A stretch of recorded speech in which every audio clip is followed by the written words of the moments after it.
So just spin off, backtrack on the last It's More Than Just Hair episode. I had found another salon to work at because I just wasn't feeling the flow at that one, right?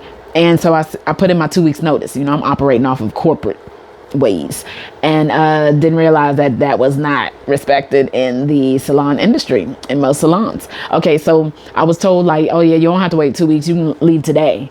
Okay, all right, that's how we doing, right? So I did, and I started in my next salon a few days later.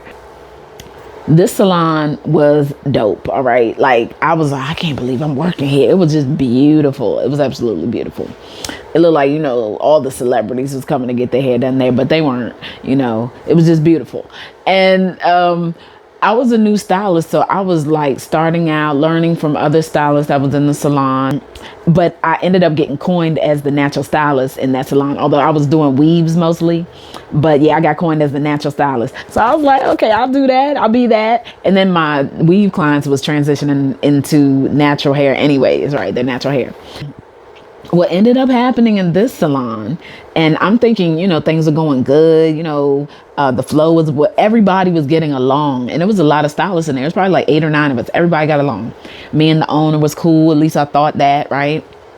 Next thing you know, the receptionist comes to me talking about, Tammy, your hour's about to get cut.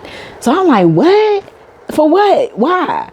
And y'all, listen, I worked later because some of my clients were coming after work. So if they getting a weave, y'all know weave could take like a few hours. So if they coming in at 5, 6 o'clock, I'm in there, 8, 9, 10 o'clock sometimes. Also natural hairstyles, some of them would take a long time. So I was like, well, maybe I could talk to the owner and see, maybe we could talk about why she needs to come hours back. And so basically I went through the manager to have this discussion, and the manager asked, and the owner told her, well, that's what the manager is there for. She was like, that's what you there for. Basically, like, she don't need to talk to me. Oh, okay. All right. That's what we doing. Closed door policy. So I asked the manager, like, well, ask her if maybe I can just take certain services after 5 o'clock. So she asked her, comes back to me and was like, no, she has to cut your book off at 5. I'm like, what? That means I can't grow here. Okay. So y'all know what that also means. I got to go. Anyways, y'all, put in my 2 weeks. The owner tells the manager that I could leave the next day, and the next day was gonna be like a Friday, so y'all already know that's money day in the salon. I was like, yeah, I'm not doing that. I'm gonna go ahead and clean my stuff up now and leave, right? So everybody looking like, are you serious? You just gonna quit? Yes. Y'all, I cleaned my station out, took everything to the car, and came back in that salon. And I'm gonna let you know, I was in my early 30s, so I was a little spicy. So I went in there, and I went to the owner's chair. And yes, she was doing a client, but I was like, nah, you can't operate like this. You're not doing right by people. And she was doing some funny stuff with a couple other people too. So, I went to her and I was like, listen, I wanted to have this conversation with you behind closed doors, but you don't want to have the conversation. So I'm bringing it to you now. And I was basically like, you need to learn your business. Your walls don't hold up your business. Your people do. And that was my message to her. Like, you got to understand what this is. You're operating off of personal emotions that I don't even know or understand, instead of operating from a conscious business standpoint. All right. So, she didn't want to hear my words. Truth hurts, right? So she started getting all angry and yelling and hollering, talking about she was going to call police and all that good stuff. It did, it got a little heated in there. But I want to say this. As I was telling her, your people help run the business, not your walls. Okay. You got to do right by your people, your stylists.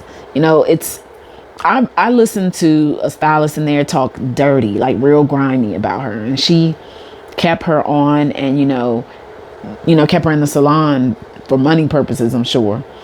But it was like, wow, you allowed that. And I mean, you were hearing all these words being spoken about you, not behind your back, almost basically to your face. Because the walls are real thin. But I'm sitting here like, and I'm in here as a new stylist. I'm trying to grow. You see me coming to work. I'm doing what I'm supposed to be doing. The clients are satisfied. They're coming back to sit in my chair. And you're going to do me like that, though. And so I was just like, and then towards the other people that she wasn't treating fairly also, I had to open her eyes to that. And, it's like, when you're in business, you need to learn and know how to separate business from personal. Whatever's going on with you in your personal life or your personal emotions, so And I've seen this with other owners too, allowing their personal feelings to interfere in their business advancement. Okay.